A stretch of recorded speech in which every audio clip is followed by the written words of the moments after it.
Emily Foster, une ancienne députée de la Coalition Avenir Québec que nous avons appris à connaître un peu plus l'automne dernier parce qu'elle était panéliste à notre émission Mordu de campagne. Emily Foster, donc, dénonce dans un texte la ligne de parti, l'obligation pour les députés de voter en bloc pour défendre la position de leur formation politique. Ces députés sont écrasés, c'est ce qu'elle dit, écrasés par cette discipline et elle plaide pour plus de liberté. Elle ajoute qu'on est dans une époque de marketing politique où les conseillers politiques prennent beaucoup de place, peut-être même trop de place. Pas de ligne de parti le midi, avec nos mordus. Michel Courchaine, Jean-François Lisée et Françoise Boivin. Dimitri Soudas est absent aujourd'hui. Bon début d'après-midi à vous trois. Bonjour. Salut. Alors, écoutons Émilie. Je me permets de l'appeler Émilie parce qu'elle était une collaboratrice de notre émission de fin d'après-midi en campagne électorale. Donc, Emily Foster. C'est sûr qu'au final, on sait que c'est mieux de montrer une image unie avec une équipe unie, mais de là à le faire sur tous les enjeux, tout le temps, systématiquement, ça, c'est une autre chose, là. Sur des choses sensibles comme voter contre un rapport de la commissaire à l'éthique, oui, moi, j'ai eu un immense malaise. J'apprécie beaucoup Pierre Fitzgibbon. Cependant, là-dessus, on n'était pas d'accord, là. OK, Françoise. Il me semble de vous voir dans un caucus de parti, vous faire dire « Françoise, tu vas voter de telle façon ». Il me semble que la table en face de vous doit avoir des égratignures d'ongles. Cette ligne de parti, est-ce qu'elle est mauvaise pour la démocratie? Bien, je vais vous dire, puis croyez-le ou non, ça m'est jamais arrivé, puis je vais vous expliquer pourquoi. D'ailleurs, j'avais décidé, il y a de cela une dizaine d'années, que si j'écrivais mes mémoires, je sais que le titre en anglais, Jean-François pourra me le traduire, ce serait « Never a backbencher ». Jamais député d'arrière-ban. Puis je vais vous dire pourquoi. Quand j'ai accepté de me lancer en politique en 2004 avec l'équipe de Paul Martin, Paul Martin, avec que c'était réel puis que c'était sa pensée politique, avait décidé de faire de la réforme démocratique, pas seulement une réforme électorale, mais de faire de la réforme démocratique un point central de son équipe. Et moi, j'ai embarqué là-dedans complètement. Parce que ce qu'il voulait faire, c'était exactement ce dont Émilie nous parle dans son texte et dans les entrevues qu'elle fait. Et en parenthèse, j'ai toujours un petit malaise quand j'entends des anciens députés qui ont vécu la ligne de parti, qui l'ont accepté, qui ont joué le jeu, venir m'écrire des textes après ça sur comment on devrait faire ou comment on ne devrait pas faire.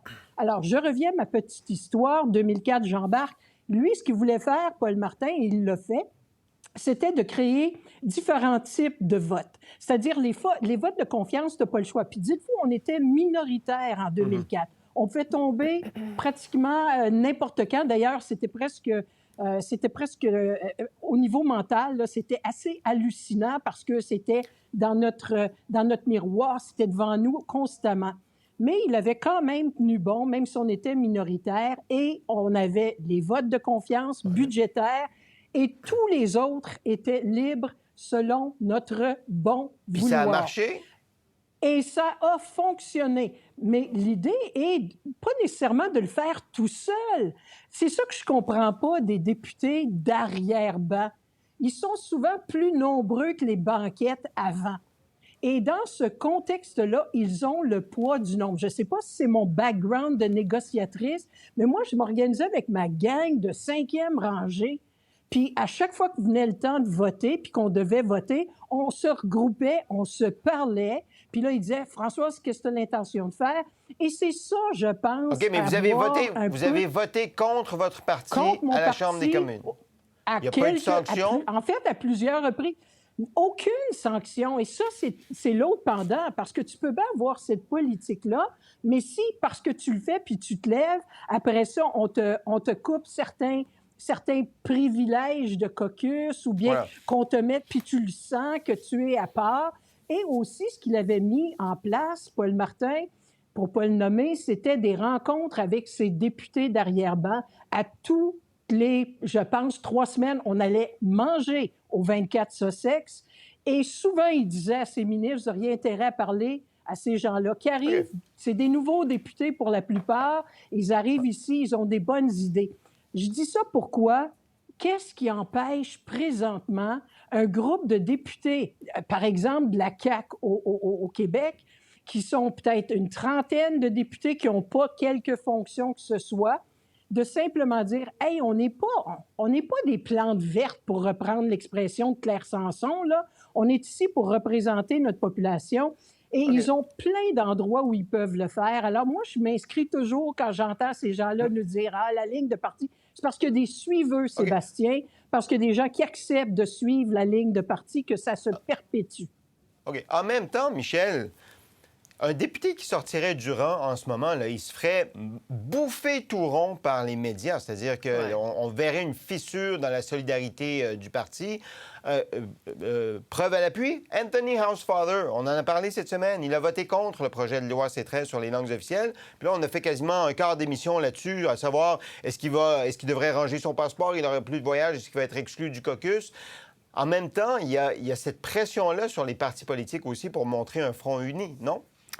C'est sûr que les médias sont un élément important dans la raison pour laquelle, notamment, les bureaux de premiers ministres veulent s'assurer d'une cohésion et d'une étanchéité à toute épreuve sur les messages. Parce qu'effectivement, puis je vais rajouter, il y a les médias traditionnels, mais il y a aussi, évidemment, le phénomène des médias sociaux où une petite objection va finir par devenir la manchette et la crise de la journée au sein même du parti.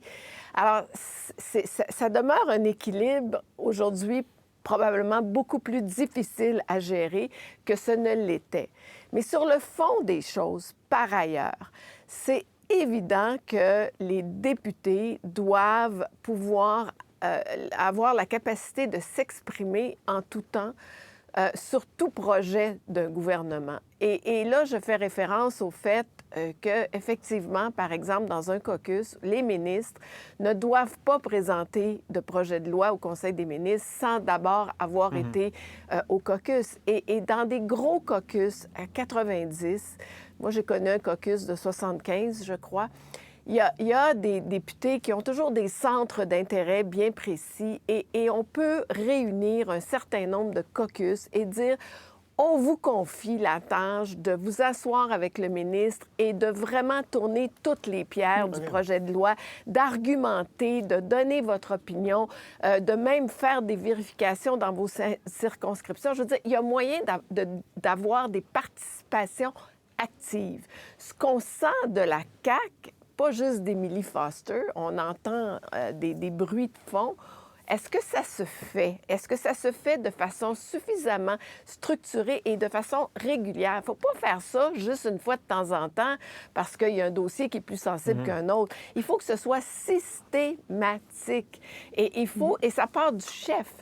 C'est le chef du parti, le chef du gouvernement qui doit déterminer ce rôle des députés d'arrière-ban et leur capacité d'avoir cette expression-là pour éviter les grognes. Parce qu'un député qui ne peut pas s'exprimer, bien, c'est évident qu'il va le faire en catimini, il va le faire à sa façon et ça soulève la grogne.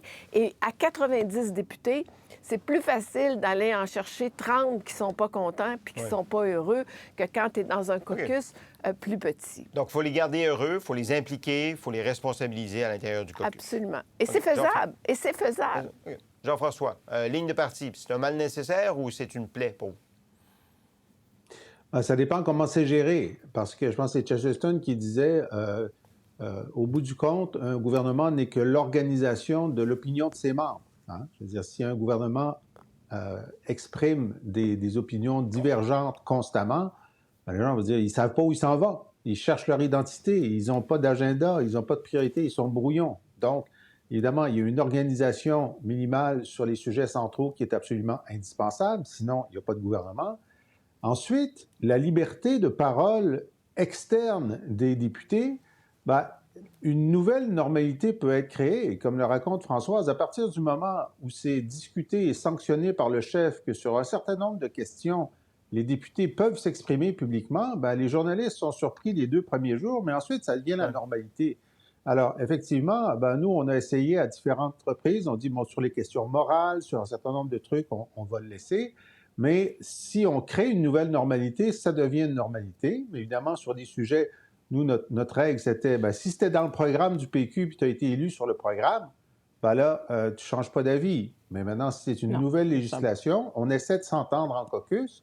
Si on ne s'entend pas, on accepte qu'il y ait des divergences ou, au minimum, que personne qui est contre est obligé de dire le contraire de ce qu'il pense. Il y a toutes sortes de nuances qu'on peut utiliser pour aménager la dissidence au sein d'un caucus. Mais ça suppose, et donc j'ai lu attentivement le texte de Mme Foster dans Options politiques, et ce qu'elle semble nous décrire dans la gestion interne du caucus, c'est qu'elle est même, elle dit que la présence des conseillers politiques au sein du caucus inhibe la parole des députés.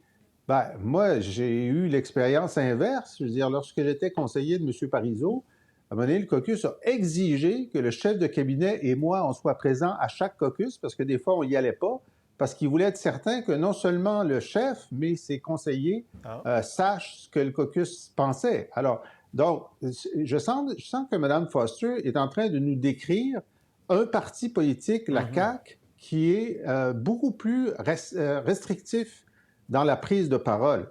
Écoutez, nous, je ne sais pas mes collègues me diront ce qui se passait dans leur parti, mais lorsque j'étais chef et même simple député ou ministre, on commence le caucus par la revue de la situation politique. Et là, le chef dit, voilà ce qui s'est passé depuis une semaine, je vous informe d'un certain nombre de choses qui ne sont pas dans les médias. Et maintenant, on ouvre la parole à la situation politique, ce qui veut dire que n'importe quel député peut dire n'importe quoi sur l'orientation du parti, du gouvernement, comment ça va, qu'est-ce qui va mal, pourquoi ça devrait changer. Et c'est le bout le plus intéressant du caucus, parce qu'ensuite, on passe à la présentation des projets de loi. Et là, le responsable du projet ou de la critique du projet dit, voici ce qu'est le projet, voici ce qu'on pense, les amendements, est-ce qu'on va voter pour ou contre en première lecture? Et là, la discussion s'engage là-dessus. Puis il y a une décision de caucus à prendre sur notre attitude face à chaque projet de loi. Donc, un caucus qui fonctionne satisfait la volonté d'expression de ses membres et ensuite, dans presque tous les cas, les membres se rallient à la décision parce qu'ils ont participé à générer la décision. Puis ils ne sentent pas que dans tous les cas, dans certains cas, évidemment, le chef dit, écoutez, là-dessus, on en a discuté, mais moi, j'ai décidé d'aller dans tel sens. Si tout le monde sent qu'ils ont été entendus, puis qu'une fois de temps en temps, ils font changer la position du chef ou du ministre, moi, j'ai vu au gouvernement Bouchard en particulier, des caucus tuer des projets de réforme, mais vraiment les tuer complètement. Et pourtant, le ministre était pour, le chef n'était pas contre, puis le caucus voyait son pouvoir était réel. Moi, je dis qu'en tout cas, dans les gouvernements du Parti québécois, le lobby le plus puissant à Québec, c'était pas le pétrole, les banques ou les syndicats, c'était le caucus du Parti québécois. Et c'est normal, parce que c'est eux les élus. Alors, donc, j'ai l'impression que Mme Foster nous décrit un caucus qui n'est pas fonctionnel et un parti qui est très autoritaire, qui a plutôt qu'une culture politique, une culture d'entreprise. Michel, les conseillers au caucus, là, vous avez comme sursauté quand Jean-François a abordé cette question-là, parce que Emily Foster dit on n'aime pas ça avoir des conseillers au caucus. Vous voyez ça comment? Bien, de la même façon que Jean-François, ce sont des conseillers du bureau du premier ministre parce qu'il y a une coordination nécessaire à faire entre tous. C'est évident que... Et quand un ministre avait un projet de loi à présenter, par exemple, bien, elle pouvait amener son attaché politique responsable du dossier. Mais c'est évident, je sursaute dans le sens de Jean-François, c'est qu'à un moment donné, c'est un travail d'équipe. Et s'il y avait il est arrivé quelquefois là, des sujets très, très sensibles qui pouvaient mettre en cause un ministre ou un député, à ce moment-là, c'est arrivé peut-être 2-3 fois en 10 ans où là, le personnel était exclu, mais c'était pour des raisons très particulières. Là. Mais sinon, dans le fonctionnement du gouvernement ou les discussions politiques, parce qu'il ne faut pas oublier une chose, hein, le caucus, là, c'est tellement représentatif d'une société. Et c'est représentatif de toutes les régions, ou à peu près toutes les régions du Québec, dépendant du nombre de députés. Mais tu as le pouls du terrain, là. Et c'est en écoutant ton caucus que tu peux très certainement peser le pour et le contre, parce qu'en politique, tu ne veux pas juste savoir ce qui fait ton affaire. Il faut aussi que tu écoutes ce qui ne fait pas ton affaire. C'est comme ça que tu peux mesurer si tu prends une bonne décision ou une mauvaise décision.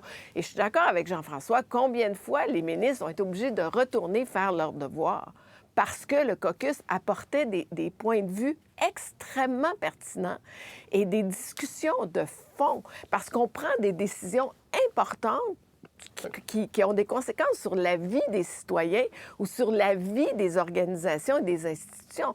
Donc, il ne faut pas être pressé. Puis quand on a... À un moment donné, il faut les allonger, les caucus. C'est pas une question non plus, si on est trop pressé, il faut en rajouter. Et il faut laisser le temps. Et ça, il y en a qui sont... des premiers ministres qui sont plus pressés que d'autres. Mais moi, j'ai appris beaucoup dans la façon de gérer toute une équipe pour aller chercher des consensus et des ralliements. Il y a plusieurs députés qui m'ont dit on est capable de s'exprimer au caucus, mais encore faut-il être entendu. Parce que des fois, il y a des chefs qui n'écoutent pas et qui n'entendent pas ce que leur caucus leur dit parce que leur idée est faite. François, je vous laisse conclure. Bien, ce que j'allais dire, Michel a parlé tantôt de l'importance peut-être d'avoir des comités. Et ça faisait partie de notre fonctionnement en 2004. Il y avait toutes sortes de divisions, c'était incroyable. Vous allez me dire, diviser pour mieux régner. Pas nécessairement, parce que si tu mets en place, par exemple, il y avait la Commission des femmes à l'intérieur du Parti libéral du Canada que je présidais. Et ça combinait les femmes ministres du parti, les femmes sénatrices, les députés femmes. Et à travers ça, on avait des enjeux. Et parfois, on faisait venir, et ils venaient, les ministres, par rapport à certains des enjeux qu'on avait. On avait, entre autres, le dossier du bouclier antimissile. La commission que je présidais le caucus des femmes que je présidais avait un petit peu de difficulté avec le concept. On a fait venir le ministre de la Défense, Bill Graham, à l'époque. Il a fait une rencontre avec les spécialistes du ministère pour nous expliquer. On a maintenu notre position et on a maintenu notre pression sur le gouvernement et finalement, ils l'ont laissé tomber. Il y avait un comité, un caucus social, donc toutes les questions de santé, etc., étaient discutées là et les ministres venaient, présentaient leur projet de loi. C'est comme ça que ça doit se passer, une démocratie à l'intérieur d'un caucus. Sur les conseillers, j'ai vécu les deux régimes, c'est-à-dire au Parti libéral, ils n'avaient pas le droit d'être présents au caucus. Au NPD, ils avaient le droit d'être là, mais ils ne parlaient pas. Non, ils observaient. Non, ils ne parlent pas. Parfois, ils réajustaient certains tirs après les réunions. Ils pouvaient voir, prendre le pouls un petit peu. Mais au Parti libéral, on ne les voulait pas là parce que c'était le temps où tous les membres du caucus avaient du temps, pouvaient prendre le temps d'aller à un des micros en place pour parler directement au premier ministre ou parler à des ministres sur certaines questions qui les préoccupaient. Alors, il y a une vie démocratique qui peut se faire, et moi, ça m'inquiète quand j'entends la version d'Emily Foster, parce que si c'est comme ça que la CAQ fonctionne, il va falloir qu'il fasse un virage à un moment donné, parce qu'un député, là, se fait élire, on a tous un certain ego, hein, et on se fait élire, c'est pas pour faire juste de l'apparition, là, puis de la figuration, voyons donc. Alors, ils ont des idées, puis des fois, ça vaut la peine de les écouter, puis ils ont des talents.